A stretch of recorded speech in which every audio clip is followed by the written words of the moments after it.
The Dan Yorke State of Mind program is brought to you in part by Lookout Rhode Island and Takeo Comfort Solutions. Good evening and welcome to my State of Mind. I am Dan Yorke. Did you get enough information on how to prepare your turkey safely yesterday from Governor Romaindo? Look, I understand that people plan travel weeks in advance, and it's certainly part of the battle on the transmissibility of this virus to make folks aware that Thanksgiving travel might not be a great idea this year. That is certainly something the governor should be on and discussing. But that press conference yesterday, just on and on about how to separate yourselves and where grandma ought to be sitting, and the repetitive nature of it between what the governor has to say and the health director has to say, I think is starting to lose people. And I don't know what I expect you to do about that, other than to suffer through it. But the small business community in this state is still suffering without cash flow, and this governor still is not focused on this. Yeah, she's got programs that aren't working and aren't being marketed, and the press is just kind of following along with her pace. So I find it frustrating for small business and the economy in this state. I find it frustrating that we can't get an itinerary and a real understanding of what the numbers are, what COVID relief we have, what the state budget has. None of that stuff is being addressed by the administration, and none of it's being pursued by the local media, and I hope that changes. Tonight, we'll talk to one local business owner who is, again, frustrated by this, and the lieutenant governor who continues to pound away at it. Also, I thought about a really important program for the military coming up at the end of the program, so lots to do. First, here's Anita's reflection on what happened at the press conference yesterday. Thanksgiving is going to be different. As Rhode Island continues to see an uptick in cases, Governor Gina Raimondo says it's not the year to have your large extended family over for Thanksgiving. At her weekly briefing, the governor asked Rhode Islanders to reconsider their traditional holiday plans. No one's forbidding you. There's no official regulation. I'm just telling you, it's in the state's best interest if everyone stays local. Suggestions for alternative plans were laid out, including having a virtual holiday dinner, eating outside, and seating people 6 feet apart. Health officials also say to limit sharing utensils and food when possible. Some Rhode Islanders refusing to follow the guidance for Thanksgiving is something on the governor's radar. Raimondo says those who defy the guidance and have large gatherings will contribute to people dying from the virus. I hear it every day, Anita. And it's true. I cannot control what happens in your house. And by the way, I'm not going to try. Like, I am not going to have some kind of enforcement going around to your home on Thanksgiving. The smaller your groups, the better. The more you avoid social gatherings, the better. As for testing, Raimondo says 300,000 new rapid tests will be distributed to K-12, community health centers, and colleges and universities by Thanksgiving to help boost asymptomatic testing. And so in reaction to how to cook a turkey properly, the lieutenant governor is here to offer his menu thoughts. Pardon me for being facetious, folks, but I got to tell you, with the urgency that small business has right now, I just don't know where this governor's focus is. Mike Strout is at the bottom of your screen. He's the owner of Smokehouse BBQ, which you can find on Mendon Road in Cumberland in the Ciabra Plaza. Mike, welcome to the broadcast. Lieutenant Governor, welcome to the broadcast. Good morning. Thanks, Dan. Let me say hi to Mike. Mike, you have any suggestions on how to cook a turkey or how to stay safe cooking a turkey? That's not your. I don't even think turkey's on your menu. By the way, I've been a customer of Smokehouse BBQ on a takeout basis, and when they first opened their restaurant, it's fantastic. Before we get into some of these nuances, Mike, explain where you've been and why you've joined us as part of the Small Business Coalition. I know you've been very, very active and vocal about your concerns. Given the governor is just not connected right now to the small business grant, Rebuild Rhode Island thing, what is your perspective? And maybe offer a little bit about your story. The perspective on the whole thing is that there's no focus on small business at all. So when we started out, like I said, when the state went to closing the restaurants, we had already been closed. Our business was already a takeout business and a food truck business. We could turn 800 meals a day with no problem out the window. So we did that. Then all of a sudden it was like, okay, now you can have outdoor seating. So people took a lot of time, a lot of effort. In our town, we had to go through the town and go through a very simple process. It worked out well. And we put a tent up, a big tent, big dining room, the whole bit. Okay, it worked for 2 or 3 weeks. And then the governor says, okay, now you can have 50% of your dining room. Okay, well, 50% of the dining room took a lot of people who were eating outside. They were confused because they thought, okay, outside was safe, but we could go inside. So that sort of killed the tent idea because it sat there costing us money and not doing anything for revenue. We took it down. We moved along. We went to 66% of our seating. We were starting to build confidence. And then all of a sudden they say, okay, let's do this take it outside program. Okay, now the consumer's going, okay, but I thought it was safe to eat inside under good circumstances. And that's been the smoke and mirrors now that's taken everybody away from giving small business any money, is that there's always distractions to the money, but never answers. Well, look, Governor, it's hard. Every business has its own nuance, right? So Mike's kind of caught in the roller coaster of COVID. I mean, let's remember, COVID is a problem, and nobody's got a perfect solution. So I follow what has been the opening trend for restaurants, and Mike has been kind of playing dodgeball with it. I get that, but his point about it doesn't matter to the argument that you and I have been talking about, that Mike's story is important, but everyone has a different version of it. The problem is he needs he dug on cash flow, and he needs some ability to be able to survive what's going to be a very tenuous winter. And this governor has still not stepped up on the RI Rebuild or Rebuild RI program, the $50 million she's set aside. There's been no real progress and no focus. What is this business community supposed to do? Yeah, I mean, Dan, you're right. And, we're doing the 39 tour again, all around all cities and towns, talking about the grant program and then listening to the businesses. Yesterday, we were in South Kingstown. Day before, we were in Woonsocket, up at Kay's restaurant. And today we're going to be in Pawtucket and Cumberland. We're seeing all various types of businesses, and they're all saying the same thing.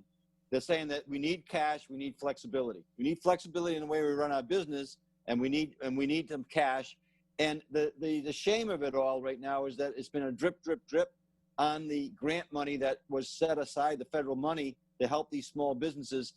We should be just a lot more aggressive, getting these businesses, including Mike, some cash, and then providing whatever flexibility we can that possible. The take it outside is it's a nice concept, but it's going to get cold. Giving restaurants blankets, nice concept, but I don't think I'm going to use a blanket somebody else used at this point in time. And and in a wet day, it's going to be a wet blanket. So it's money and flexibility, Dan. It's bring your own blanket, they say, and I'm baffled by this. Mike, what do you what? We're going to pause here. I think we'll pause, and when we come back, I want to see what from a small business restaurant perspective, what Mike thinks about the winter, what the lieutenant governor thinks we can do for the winter, get back to the basics on how we could get money to small businesses. And then a little bit later on, we'll talk about the military relief fund project that the lieutenant governor has. We have a lot going on. Be right back on My State of Mind. Please stay with us. Back to My State of Mind. Welcome in Lieutenant Governor Dan McKee in the top corner, and Mike Strout, the owner of Smokehouse BBQ in Cumberland, on the bottom. Look, Mike, it's going to be, I'm trying not to predict doom for the economy and the restaurant business, but we all know that the cyclical weather cycle, the seasons change, and it's going to be difficult with a virus that people are worried about, catching it inside. What do you project the winter to be? And I know you've got some ideas about how to manage business cash flow just a little bit better. Talk to me. Okay, so the biggest thing that we've seen so far is we started in March. We went for the PPP. We got the PPP. Okay, that's a Band-Aid. It helped us through for 8, 10, 12 weeks, and then it was gone. Okay, so now we struggle a little bit. Then we got a EIDL loan, which by the way just qualified me right off the bat from the state grant because I had gotten one of the small business loans. So at first I couldn't apply for the grant because I had already gotten something from the SBA. So, okay, but even then I got the EIDL loan. I played that out. You know, I mean, I got bills to pay every day, and I'm going along and I, you know, I made a deal with my landlord, and I made a deal with my vendors, and I made a deal with everybody, but I couldn't make a deal with the state. I couldn't make a deal with anybody else. So while I go along and I'm putting Band-Aids on everything, we can put money into stuff every day, but when the money runs out, all of those were short-term fixes. And I think small business needs a long-term fix. This isn't going to be over soon. Do you have an idea for a long-term fix? Well, you know, one of the things that I realized is I'm giving the state between $15,000 and $25,000 a month when I'm only doing 50% of my income. So that's sales tax, that's employment taxes, that's my contribution. I have a staff of 28 to 33 people that we've not gotten rid of. We've kept them on the entire time. And I'm paying that as my contribution to all the state funds. And I'm giving all that away first. It was made very clear by the governor that that's our money. You will pay that regardless of what you've got. It's like, okay, but it doesn't help me. Money runs out. I mean, we've been through it. I'll be very honest. We've been through $100,000 in Band-Aid money.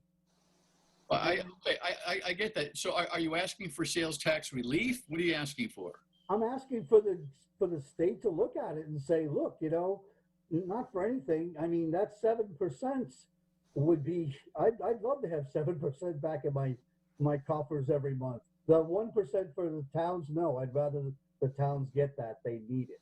Dan, Lieutenant Governor, do you have a thought about some kind of tax relief program? Yeah, well, I think that, you know, early on, Massachusetts and other states have like, you know, delayed sales tax, you know, or payments that are coming to the state. They've spread them out. Some states are spreading out, and communities are spreading out, say, a liquor license. They're spreading out over 12 months as opposed to just taking it in one shot.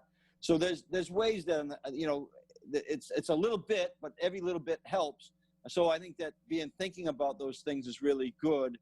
But again, I've talked about, it's about cash, and it's about the federal money right now. We want to get another $75 million into the mix. We're running out of time.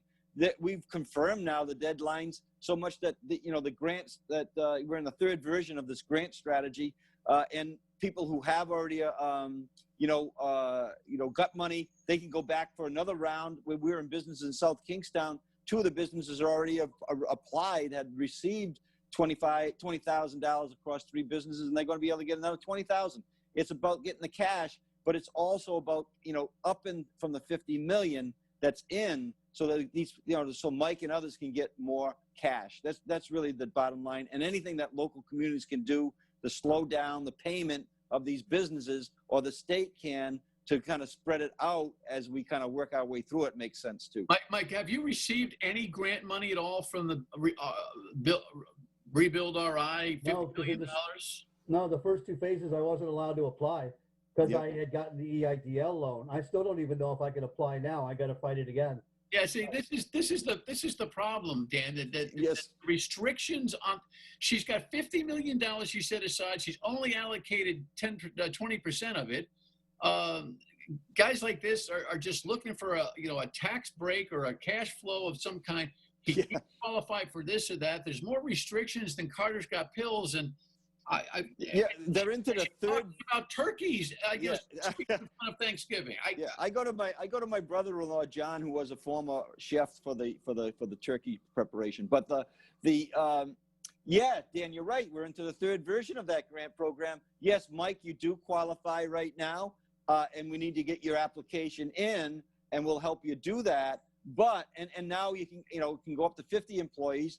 Mike didn't qualify before because he had more than 20 employees. Now there's 50 employees that you can get up to, and also other avenues that are going to be less restrictive. So, but is it perfect right now? No. we still have people who have great overhead, Dan, that don't have large payrolls, but they got the large rent and insurances, and they only can kind of collect a small amount because it's all based on a number of employees. So we gotta address that as well. So yeah, there's many more things that could be addressed. It's better than it's what has been, and Mike's going to get some money out of it today where he wasn't qualified before, and that's been the problem. A number of false starts, and then all of a sudden people are confused. Do I qualify or not? I was in a business, indoor decorating business down in the South Kingstown yesterday, and they told me they didn't qualify, and we're saying, no, you do qualify. And they were like, oh, that's great. I kind of need the help. Oh, I was really down. I was down for 60 days, but now I'm back doing okay. Okay, do I qualify? Yes, you qualify, because they reduced restrictions, you can compare 1 month against 1 month year over year, and that also includes a lot more businesses. But it's been a struggle to get more and more businesses, and Mike's a perfect example. The guy's drowning, and he needs the money, and yet we've been fiddling and diddling around with this thing for 12 weeks. Yeah, and 12 weeks since she agreed to put $50 million aside. It's been 6 months with the Small Business Coalition saying, hey, listen, we're forecasting some real problems. Yes. Mike, I don't have much. I have one more segment to do with Lieutenant Governor. Tell me what your prognosis is for the winter. Are you going to make it? Yeah, I'm pretty much a fighter. My wife and I are committed to, even though this is my retirement, we're committed to taking care of the employees. We're committed to taking care of everything. We have a good program that we do with the Rhode Island, with the Northern Rhode Island Food Bank, where we're feeding people every month. Thanksgiving, we're feeding over 1,600 people. And this program works along because I have help from other barbecue pit masters around the area, and Ciabra and a few other people. So what we do is, we just keep on going, we keep on going, and I'm not going anywhere. So, I mean, that's just the way it's going to be. And like I said, I wake up every day. I don't know who's going to try and put me out, but it doesn't matter because I'll stand up and keep fighting. All right. Appreciate your perspective. Mike Strout from Smokehouse BBQ and Lieutenant Governor. Final segment with Mike. We wish the best of luck. We'll be in touch. Final segment with Lieutenant Governor on another subject matter, the Military Relief Fund. You need to know about this. Stay with us. To my state of mind, COVID brings all sorts of challenges, and some of them are just amplifying the needs for ongoing programs. The Military Relief Fund is one of them. It's something that was started under Lieutenant Governor Charlie Fogarty a while back, and this Lieutenant Governor, Dan McKee, keeps up the pace. Dan, we only have a few minutes, but explain the fund, explain what the challenge is, and explain what you think you might need people to do.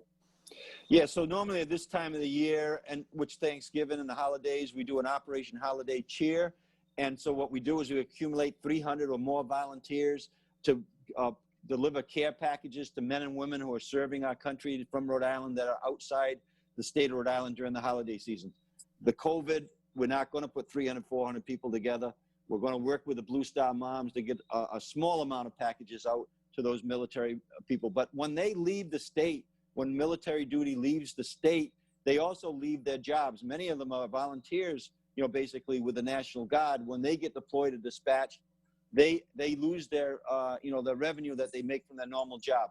This fund helps families who are left behind, help pay their rent, pay their, their mortgage, pay their utilities, pay their car payment. It just keeps them afloat.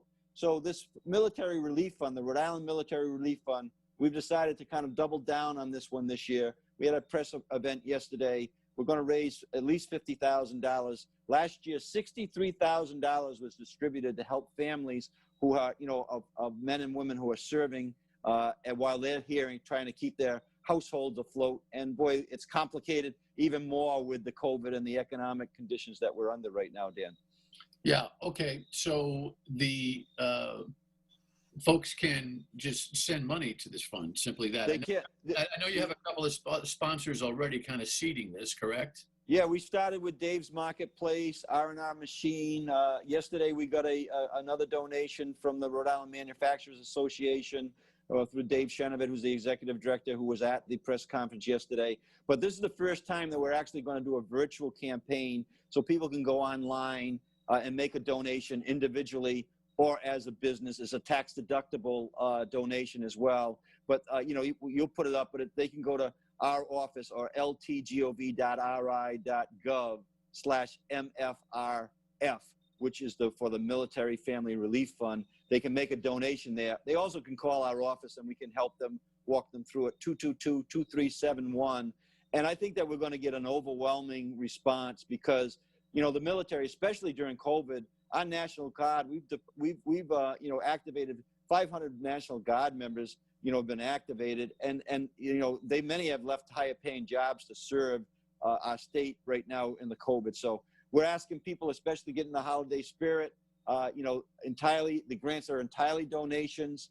There's no state money that is put into this. It's all donations. So we're encouraging people to make those donations and help these families who are serving. Our families who are, have men and women who are serving outside the state, they serve as well, Dan. So we need to kind of support that. We need to support them.